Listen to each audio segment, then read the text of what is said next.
जय हिंद फ्रेंड्स, कैसे हैं आप लोग। आई होप आप लोग अच्छे होंगे और मस्त होंगे।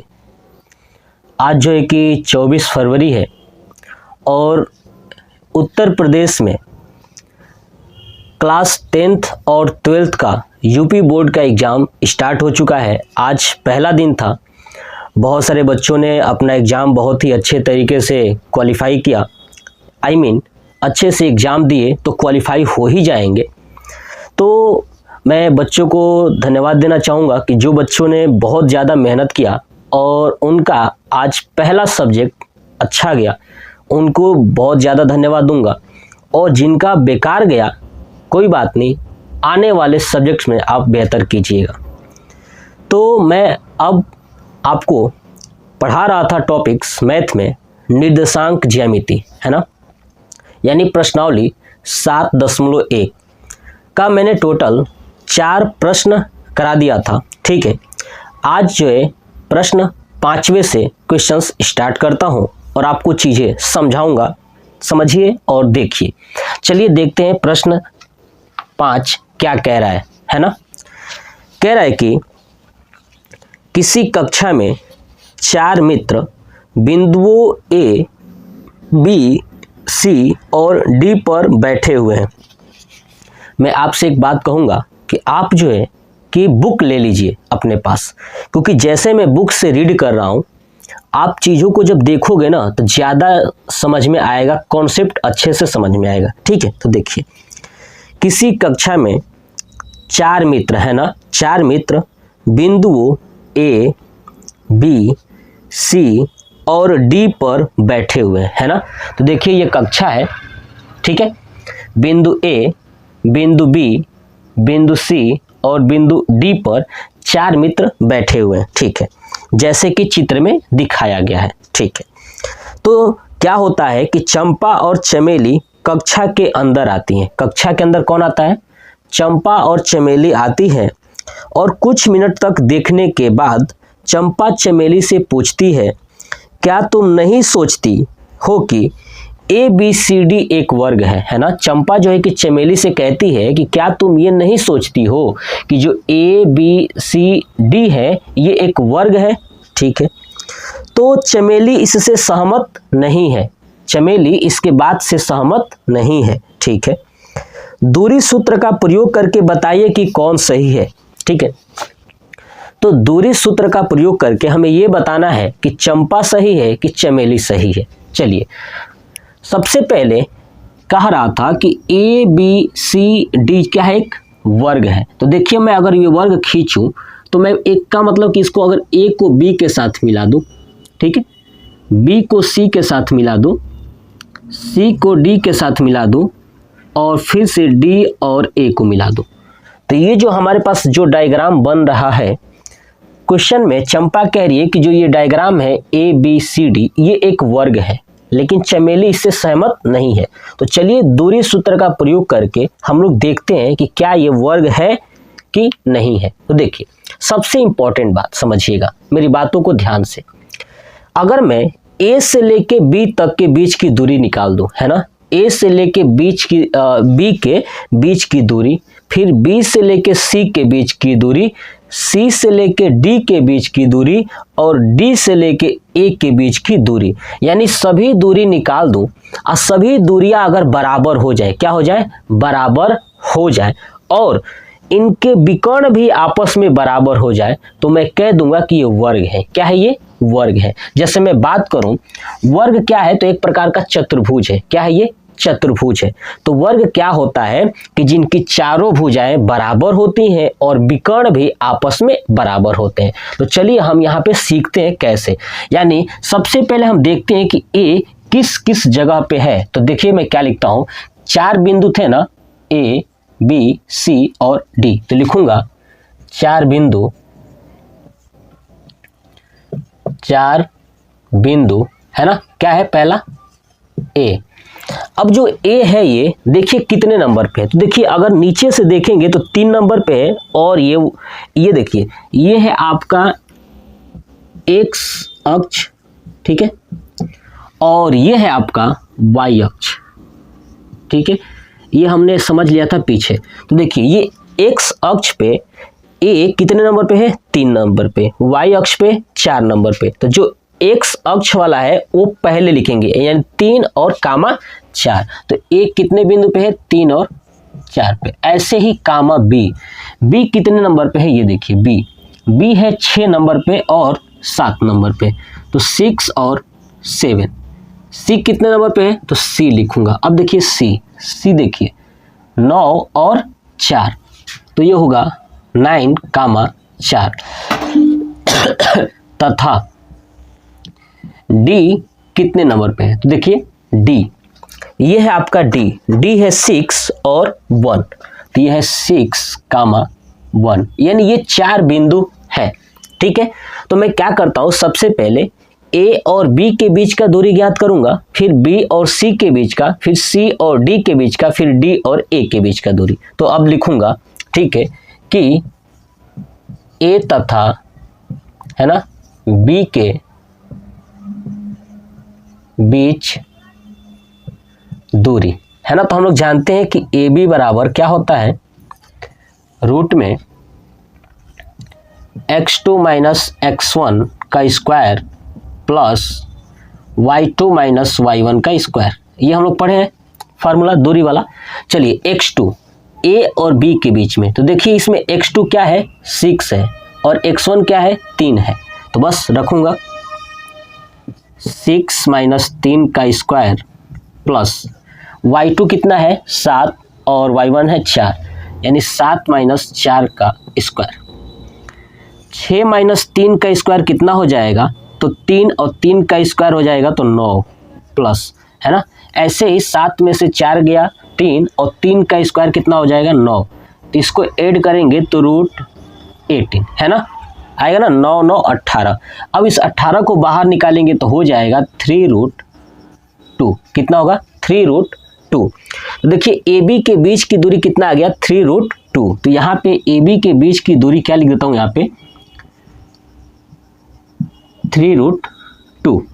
ठीक है, ऐसे ही बी और सी के बीच का निकालता हूं, तो लिखूंगा बी सी बराबर, है ना, वही फार्मूला। ठीक है, फार्मूला यही रहेगा, फार्मूला यहाँ पे लिख देंगे। ठीक है, कि x2 माइनस x1 का square plus y2 minus y1 का स्क्वायर, सब कुछ वही। चलिए x2 कितना है b और c में, देखिए x2 है 9 और x1 है 6, 9 माइनस 6 का स्क्वायर प्लस 4 माइनस 7, है ना, 4 माइनस 7 का स्क्वायर। अब इसको करेंगे तो 9 में से 6 गया 3, और 3 का स्क्वायर हो जाएगा 9 प्लस, ऐसे 4 में से 3 गया माइनस, 4 में से 7 गया -3, और -3 का स्क्वायर करेंगे तो क्या आ जाएगा, 9 आ जाएगा। तो ये हो गया 9। अब आप इसको ऐड करोगे तो रूट में 9 9 18 18 हो जाएगा। इसको भी बाहर निकालोगे तो 3√2 होगा, यानी ए बी के बीच की दूरी भी 3√2 और बी सी के बीच की दूरी भी 3√2। यहाँ पे लिख देता हूँ बी सी के बीच की दूरी, है ना, क्या है, 3√2 हो गया। इसको नोट कर लीजिए। चलिए अब जो है हम लोग निकालते हैं सी और डी के बीच की दूरी, है ना, सी और डी के बीच की दूरी। तो इसको रफ कर दो। ठीक है, देखिए अब हम लोग निकालते हैं सी और डी के बीच की दूरी और समझते हैं कि कैसे ये कितना मान आता है, देखते हैं। चलिए देखिए सी और डी, तो क्या होगा, वही सी डी बराबर, है ना, सी डी बराबर, ठीक है, थोड़ा सा जो है कि इस पर ज़्यादा ही वाटर लग गया है तो इसको थोड़ा सा अच्छे से क्लीन कर दो। चलिए देखिए सी डी बराबर वही फार्मूला, रूट में x2 माइनस x1 का square plus y2 minus y1 का स्क्वायर, है ना। x2 कितना है, देखिए x2 c और d के बीच में, तो x2 यहाँ पे है 6 माइनस 9, ऐसे प्लस 1 माइनस 4 का स्क्वायर, है ना, दोनों में स्क्वायर रहेगा। 6 में से 9 गया तो -3, अब -3 का स्क्वायर करेंगे तो ये भी 9 आएगा रूट में, प्लस 1 में से 4 को माइनस करेंगे तो -3 होगा, अब -3 का स्क्वायर 9 होगा। ये बेसिक चीज़ आप जानते हैं। इसका करेंगे तो क्या होगा 18, और ये भी आएगा, ठीक है, 3√2, कितना आएगा 3√2। 2, यानी सी और डी के बीच का दूरी भी कितना है 3√2। यहां पे लिख दूंगा 3√2 हो गया। अब ए और डी के बीच का दूरी, तो ए डी बराबर फार्मूला वही, सब कुछ वही रहेगा, x2 माइनस x1 का square plus y2 minus y1 का स्क्वायर। चलिए अब देखिए x2 कितना है a और d के बीच में, देखिए a है और ये d है, x2 है 6 और x1 है 3, तो 6 माइनस 3 का स्क्वायर प्लस 1 माइनस 4 का स्क्वायर, है ना। इसको करेंगे तो 6 में से 3 को माइनस करेंगे 3 आएगा और 3 का स्क्वायर आएगा 9 प्लस 1 माइनस 4 यानी -3, अब -3 का स्क्वायर करेंगे तो होगा 9। अब इसको ऐड करेंगे तो √18 आएगा, यानी बाहर निकालेंगे फिर से आएगा 3√2, यानी ए और डी के बीच की दूरी कितना आ गया 3√2। यानी हमने एक चीज देखा कि जो ये बैठे हुए सबकी दूरी क्या है, समान है, सबकी दूरी क्या है, समान है। लेकिन इस बेस पे मैं नहीं कह सकता कि ये वर्ग है। इसके लिए मुझे अब विकर्ण निकालना होगा कि क्या इनके विकर्ण के बीच की दूरी भी समान है, क्या इनकी विकर्ण की दूरी अगर समान हो जाएगी तो मैं कहूँगा कि क्या है, ये वर्ग है। अब इसको नोट करिए। चलिए अब देखते हैं नेक्स्ट समझिए। अब विकर्ण निकालेंगे, क्या निकालेंगे, विकर्ण। तो देखिए अब विकर्ण कैसे निकालेंगे, समझिए।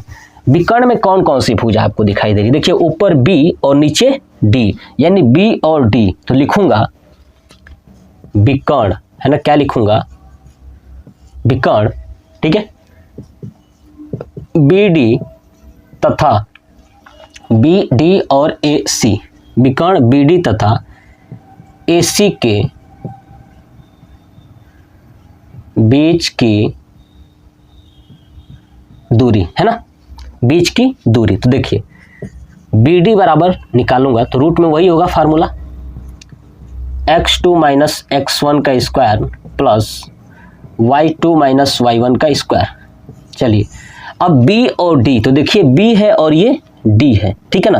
तो देखिए x2 माइनस x1, x2 है 6 और x1 है 6, तो 6 माइनस 6 का स्क्वायर प्लस y2 कितना है 1 और 7, तो 1 माइनस 7 का स्क्वायर।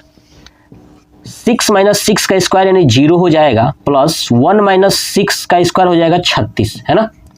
इसको जब ऐड करेंगे तो रूट में 36 आएगा और 36 को बाहर निकालेंगे तो 6 आएगा। चलिए BD का हो गया। अब AC का देखिए, AC बराबर रूट में वही फार्मूला,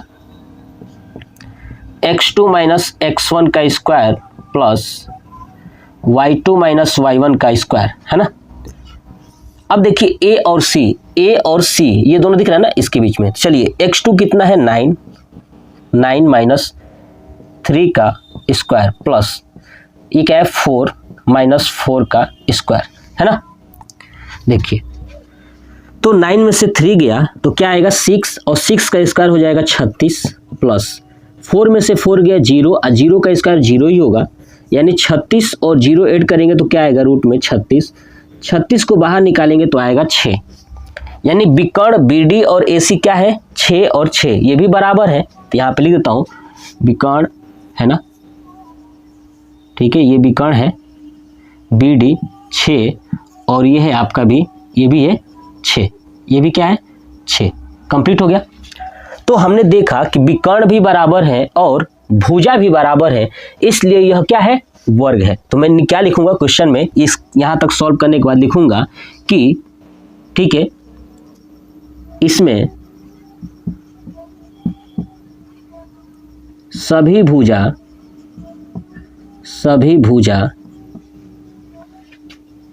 बराबर है और साथ ही साथ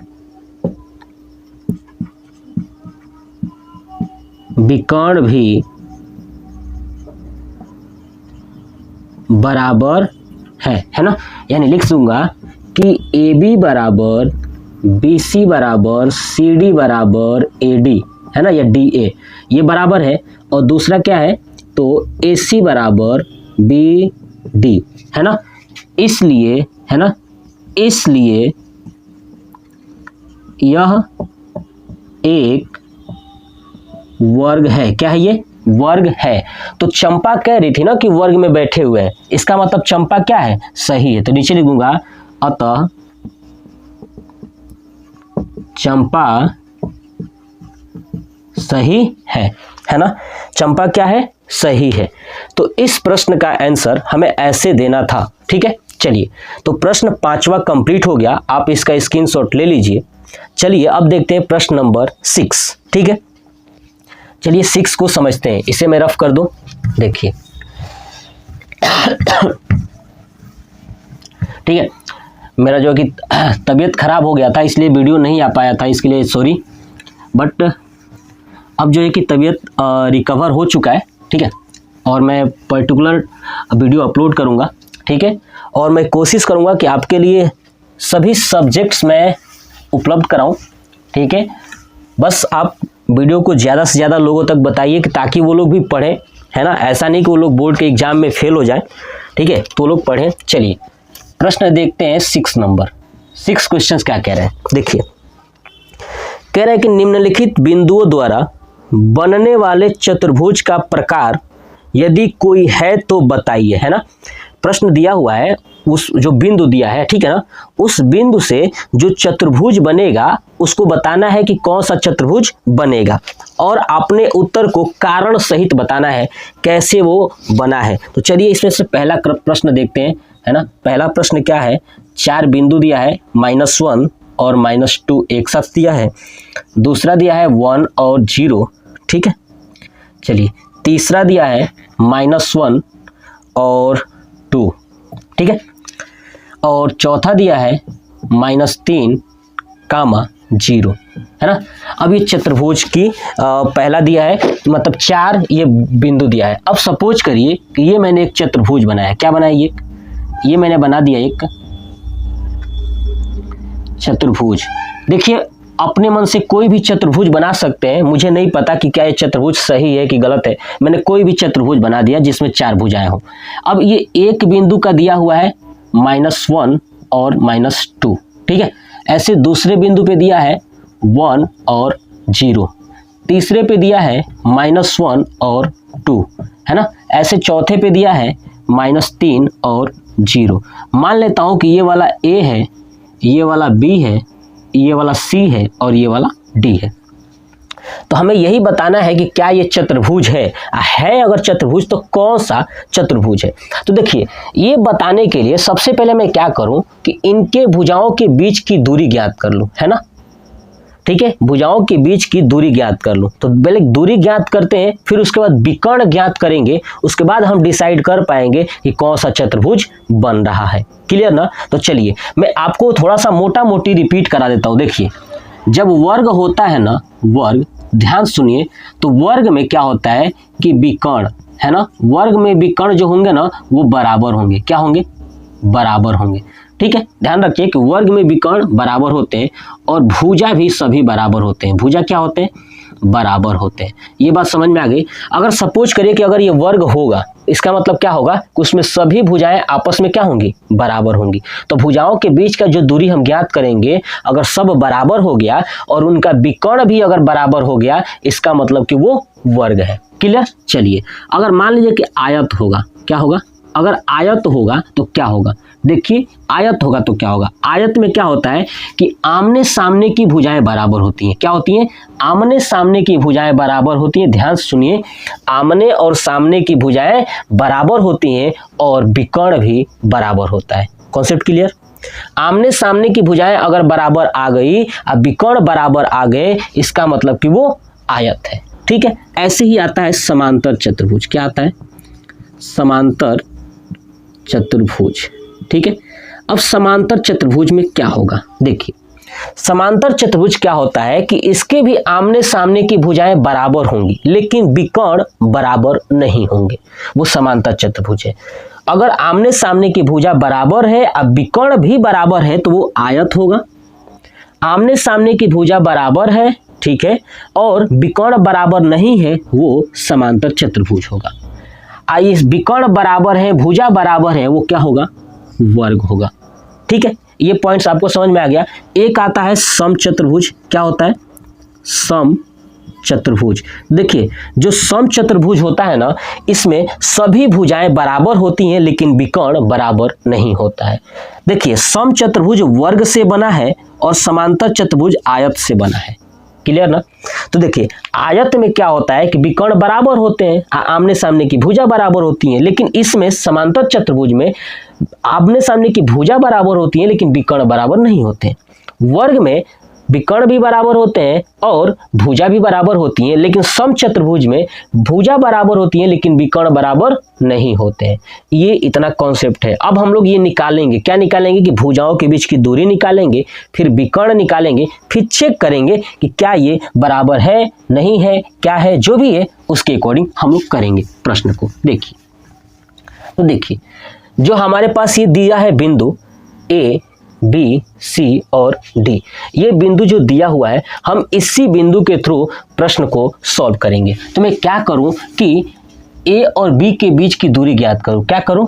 ए और बी के बीच की दूरी, बी और सी के बीच की दूरी, सी और डी के बीच की दूरी और डी और ए के बीच की दूरी ज्ञात कर लूं। उसके बाद ए सी विकर्ण ज्ञात कर लूं, उसके बाद बी डी विकर्ण ज्ञात कर लूं। उसके बाद मैं चेक करूंगा कि क्या ये है, क्या बना हुआ है। तो लिखूंगा क्या कि बिंदु ए तथा बी के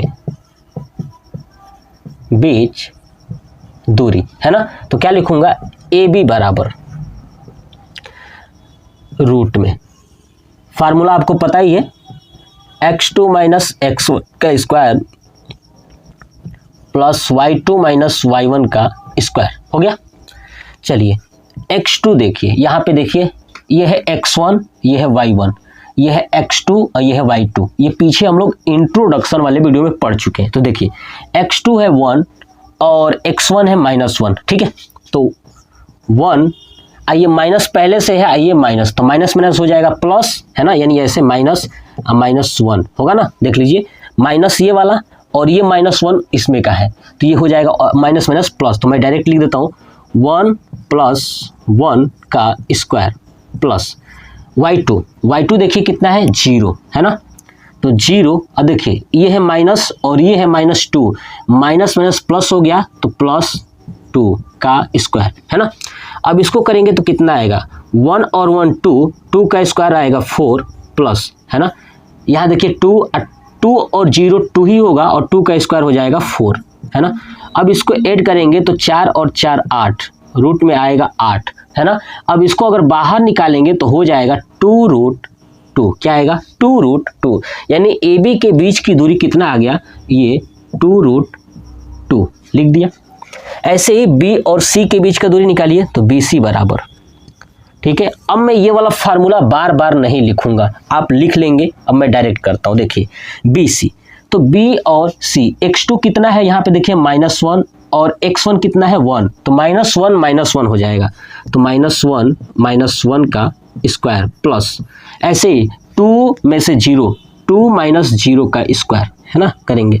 देखिए -1 2 हो जाएगा, यानी -2, अब -2 का स्क्वायर क्या होगा 4 प्लस 2 में से 0 गया तो 2 ही होगा और 2 का स्क्वायर हो जाएगा 4। इसको भी 8 करेंगे तो क्या आएगा रूट में 8, रूट में 8 को बाहर निकालेंगे तो 2√2, यानी BC के बीच की दूरी भी कितना आ गया 2√2। जब आप कॉपी पे करोगे ना तो थोड़ा सा विधिवत करिएगा।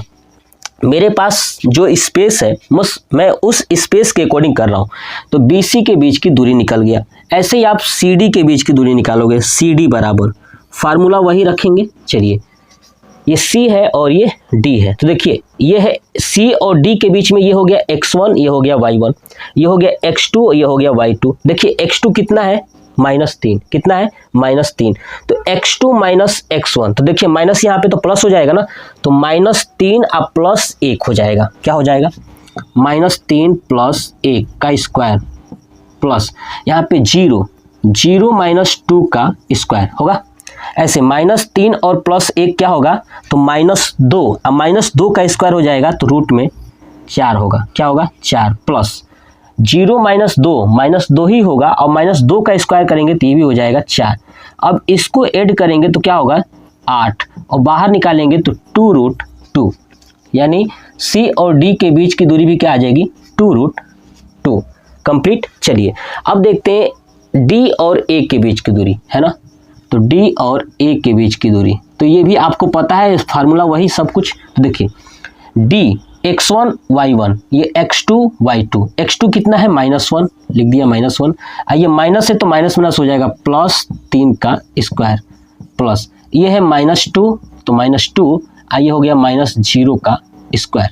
आ रहा समझ में। यहाँ पे देख लीजिए, इसको साइड में कर देता हूँ, -1 और -2, है ना। तो ये हो गया। ऐसे करेंगे तो देखिए -1 + 3 2 होगा और 2 का स्क्वायर हो जाएगा 4 प्लस -2 और -0 जोड़ेंगे तो क्या आएगा -2 आएगा और -2 का स्क्वायर करेंगे तो आएगा 4। अब इसको ऐड करेंगे तो आएगा 8, है ना। और बाहर निकालेंगे तो ये भी आ जाएगा 2√2, यानी D और A के बीच की दूरी भी कितनी आ गई 2√2। ठीक है, ये पूरा कंप्लीट हुआ। यानी इसका मतलब हमने देखा कि जो ये बिंदु दिया हुआ है, चारों बिंदु, इनके बीच की जो दूरी है वो सब क्या है, समान है, 2√2 है। लेकिन हम इस बेस पे नहीं कहेंगे कि क्या है, कौन सा चतुर्भुज है, हमें विकर्ण निकालना ही होगा। तो चलिए अब विकर्ण निकालते हैं। ठीक है, अब आप इसका स्क्रीनशॉट ले लीजिए। चलिए हटाते हैं। देखिए अब हमें क्या करना है कि विकर्ण बताना है। क्या करना है, विकर्ण बताना है। तो समझिए अब विकर्ण निकालेंगे, देखेंगे कौन सा विकर्ण क्या है, उसके बाद हम लोग खुद डिसाइड करेंगे कि क्या बना हुआ है, वर्ग है कि समांतर है कि आयत है, सम है, क्या है, देखते हैं। चलिए अब लिखूंगा विकर्ण, है ना, विकर्ण, है ना, AC, AC तथा BD का मान, है ना। AC और BD का मान ज्ञात करेंगे। तो देखिए AC बराबर रूट में वही फार्मूला। चलिए A और C, तो देखिए A पहले है यानी x1 y1 और C बाद में है तो x2 y2, तो x2 -1 है ना, तो -1। अब देखिए ये भी -1 है तो माइनस माइनस +1 का स्क्वायर प्लस आ जाइए। अब यहाँ पे देखिए 2 और ये आप देखेंगे कि -2 है तो माइनस माइनस हो जाएगा +2 का स्क्वायर। Concept clear. देखिए -1 + 1 हो जाएगा 0, 0 का स्क्वायर 0 प्लस 2 + 2 4 का स्क्वायर 16 और 0 को ऐड करेंगे तो 16 ही होगा रूट में, और बाहर निकालेंगे तो हो जाएगा 4। चलिए ये हो गया AC। ऐसे ही देखते हैं BD बराबर रूट में वही।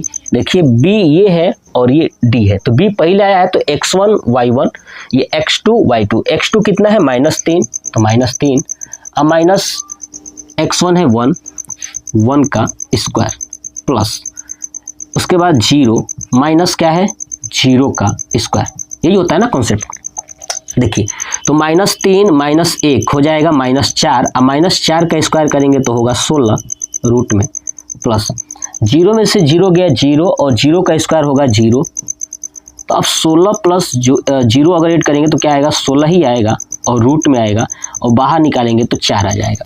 हमने एक चीज़ देखा कि जो इनके विकर्ण भी है ना, विकर्ण AC और ये BD, ये भी क्या है बराबर है, यानी दोनों में 4 ही आया है, तो दोनों क्या है बराबर है। तो कह सकते हैं कि अतः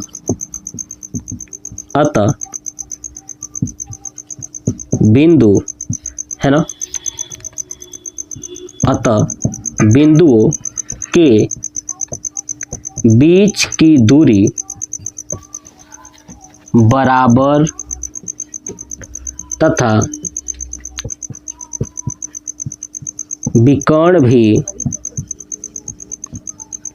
बराबर है ना, दूरी भी बराबर है ना, बिंदुओं के बीच की दूरी क्या है बराबर है, यानी AB बराबर BC बराबर CD बराबर DA, और विकर्ण भी क्या है AC बराबर BD, ये क्या है सब बराबर है।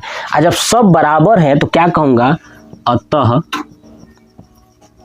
यह क्या है वर्ग है। क्या है ये वर्ग है। तो आपको समझ में आया कि जब 4 बिंदु दिए होंगे, ठीक है, तो आप अपने मन से एक रफली डायग्राम बना लीजिएगा और कोने पे बिंदु लिख लीजिए और बिंदुओं के बीच की दूरी ज्ञात कीजिए। उसके बाद दूरी ज्ञात करने के बाद विकर्ण के बीच की दूरी ज्ञात कीजिए। उसके बाद आप डिसाइड करिए कि कौन सा चतुर्भुज है। अगर मान लीजिए कि आपने निकाला, ठीक है, निकाला, सब कुछ बराबर हो गया, लेकिन अगर ये विकर्ण, ध्यान सुनिए, अगर ये विकर्ण बराबर नहीं है या भुजाएं बराबर नहीं है ना, तो वो चतुर्भुज होगा ही नहीं, है ना। भुजाओं के बीच की दूरी बराबर नहीं है या सभी भुजाएं बराबर नहीं है तो विकर्ण भी बराबर नहीं है, कुछ भी बराबर नहीं है, इसका मतलब कि चतुर्भुज है ही नहीं, है ना। क्या नहीं है? चतुर्भुज है ही नहीं। ये बात आपको कॉन्सेप्ट समझ में आ गई? ठीक है, तो ये था इसमें का पहला प्रश्न, इसको नोट करिए। चलिए अब देखते हैं इसमें का दूसरा प्रश्न क्या कह रहा है। ठीक है, चलिए समझिए, इसे हटा दूं। देखिए, तो पहला प्रश्न कंप्लीट हो गया, ठीक है, आप ऐसे ही करिएगा। दूसरा प्रश्न बताता हूं, ठीक है, और तीसरा प्रश्न आपके लिए रहेगा और आप मुझे कमेंट में कमेंट करके जरूर बताइएगा कि तीसरा प्रश्न कैसे होगा, है ना, उसका आंसर क्या आएगा, आप लोग मुझे कमेंट करके जरूर बताइएगा। चलिए देखिए, तो दूसरा जो 6 का दूसरा है उसका क्या क्या दिया है, कौन कौन सा बिंदु, तो मैं बिंदु लिखता हूं। पहले दिया है -3, 5, दूसरा दिया है 3 और 1, तीसरा दिया है 0 और 3, चौथा दिया है -1, -4, इतना ही दिया हुआ है। ठीक, चलिए अब यहाँ पे मैंने एक ड्रॉ कर दिया रफली, मैंने बताया था कि रफली एक ड्रॉ कर लीजिए, ठीक है, मैंने कर लिया। लिख देता हूँ पहला ये -3 और 5 वाला, दूसरा है 3, 1, यहाँ पे लिख देता हूँ 3 और 1, तीसरा 0 और 3, चौथा -1, -4, है ना। ये A है, B, C और D। चलिए इनके बीच की दूरी ज्ञात करेंगे, तो बस वही जो पीछे हमने किया था वैसे ही करेंगे। देखिए, तब लिखूंगा AB बराबर, है ना, पीछे वाला चीज़ें मैंने जो लिखवाया है वो लिख लीजिएगा। AB बराबर फार्मूला वही लिख देता हूँ एक बार फिर से, x2 - x1 का स्क्वायर प्लस y2 - y1 का स्क्वायर, फिर रूट में x2। देखिए पहले A है ना, A B पूछा है तो A पहले है, तो इसका मतलब x1 y1, x2 y2, x2 कितना है 3, कितना है 3, अब माइनस ये है भी माइनस है तो माइनस माइनस प्लस हो जाएगा, +3 का स्क्वायर प्लस y2 कितना है 1, y1 कितना है 5 का स्क्वायर हो जाएगा ये। चलिए 3 और 3 6, 6 का स्क्वायर हो जाएगा 36 प्लस 1 में से 5 गया -4, अब -4 का स्क्वायर करेंगे तो हो जाएगा 16, और 16 को जोड़ेंगे तो 3 और 1 4 यानी 52, रूट में 52 आएगा। कितना आएगा? 52 आएगा। यहाँ पे लिख देता हूँ 52, है ना, लिख दिया वैसे ही। चलिए, तो 52 को आप तोड़ सकते हैं और भी बाहर निकाल सकते हैं। क्या 13 चौक 52, तो 2√13 आएगा, है ना। यहाँ पे लिख देता हूँ वही चीज़, 2√13 बाहर निकाल ही दिया। चलो ऐसे देखेंगे BC, किसका? BC बराबर, तो फार्मूला वही, सब कुछ वही। देखिए BC में ये x1 ये y1, x2 y2, x2 कितना है 0, 0 - 3 का स्क्वायर प्लस 3 - 1 का स्क्वायर, है ना। चलिए 0 में से 3 गया तो -3 ही होगा, और -3 का स्क्वायर करेंगे तो 9 प्लस 3 में से 1 गया 2, और 2 का स्क्वायर हो जाएगा 4, इसको ऐड करेंगे तो 9 4 13। ठीक है, BC का मान कितना आ गया? रूट में 13, BC आ गया रूट में 13। चलिए ऐसे ही देखता हूँ CD का मान, किसका? CD बराबर, तो वही फार्मूला C और D, x2 कितना है? देखिए C x1 है, x1 y1 और ये x2 y2, तो -1 और -0 का स्क्वायर प्लस -4 -3 का स्क्वायर, है ना। चलिए अब -1 -0 यानी -1, अब -1 का स्क्वायर क्या होगा? 1 होगा, प्लस -4 -3 -7, और -7 का स्क्वायर हो जाएगा 49, कितना हो जाएगा? 49। बात क्लियर। अब इसको जोड़ेंगे तो क्या हो जाएगा, रूट में 50। क्या होगा, रूट में 50, यानी ये वाला दूरी कितना आ गया, रूट में 50 है ना, रूट में क्या आ गया 50। ये हो गया सी डी। ऐसे देखिए डी ए के बीच की दूरी, तो डी ए बराबर रूट में वही फार्मूला डी पहले है, इसका मतलब x1 है, ये y1 है, x2 -3 है और माइनस माइनस +1 का स्क्वायर प्लस 5 है ना, माइनस और माइनस प्लस यानी 4 का स्क्वायर। अब इसका करेंगे तो -3 + 1 क्या हो जाएगा, -2 और -2 का स्क्वायर हो जाएगा तो 4 प्लस 5 4 9, 9 का स्क्वायर 81, 81 और 4 रूट में 85 है ना, तो ये कितना आ गया 85। कितना आ गया 85, ठीक है। तो 81 और 4 85। अब हमने एक चीज़ देखा कि इसमें आमने सामने की भुजा तो बराबर ही नहीं है ना, आमने सामने की भुजा बराबर ही नहीं है। तो मैंने अभी आपको समझाया था कि जब आमने सामने की भुजा न बराबर हो या सभी भुजाएं बराबर न हो, इसका मतलब वो चतुर्भुज ही नहीं हो सकता। आप चाहो तो यहाँ पे विकर्ण भी आप निकाल सकते हो। क्या कर सकते हो, विकर्ण भी निकाल सकते हो। बट मैंने देखा कि कोई भी बराबर नहीं हो रहा है, इसका मतलब ये जरूर कह सकता हूँ कि यह चतुर्भुज नहीं है। तो क्या लिखूंगा कि इसमें कोई भी भुजा एक दूसरे से बराबर नहीं है ना, कोई भी बराबर नहीं है, मतलब कि A B equal to not B C equal to not C D equal to not D A, कोई भी भुजा बराबर नहीं है। आप विकर्ण भी निकाल लीजिएगा, कोई दिक्कत नहीं। आप विकर्ण ए सी और बी डी के बीच की दूरी निकाल लीजिएगा, वो भी बराबर नहीं आएंगे। इसका मतलब कहूँगा कि क्योंकि भुजाएं बराबर है ही नहीं तो विकर्ण भी नहीं आ सकते। इसका मतलब यह है ना, इसका मतलब लिख देता हूँ ये भी, यह चतुर्भुज है ना, चतुर्भुज नहीं है ना, ये चतुर्भुज नहीं है। ये पूरा कंप्लीट हो गया प्रश्नावली 7.1 का जो 6 का दूसरा क्वेश्चन था, ये मैंने बता दिया कि यह कोई भी चतुर्भुज नहीं है। आप विकर्ण भी ज्ञात कर लीजिएगा। क्लियर। ऐसे ही इसमें तीसरा प्रश्न है, तीसरा प्रश्न आप सॉल्व करके कमेंट बॉक्स में मुझे कमेंट करके जरूर बताइएगा, ठीक है। मैं आपके कमेंट का वेट करूंगा कि आपने क्या उसका आंसर निकाला या आप उसे सॉल्व करिएगा। उसके बाद मैं प्रश्न 7, 8, 9, 10 ये पूरा कंप्लीट करा दूंगा, ठीक है। तो ये वीडियो कैसा लगा कमेंट बॉक्स में कमेंट करके जरूर बताइएगा। जय हिंद।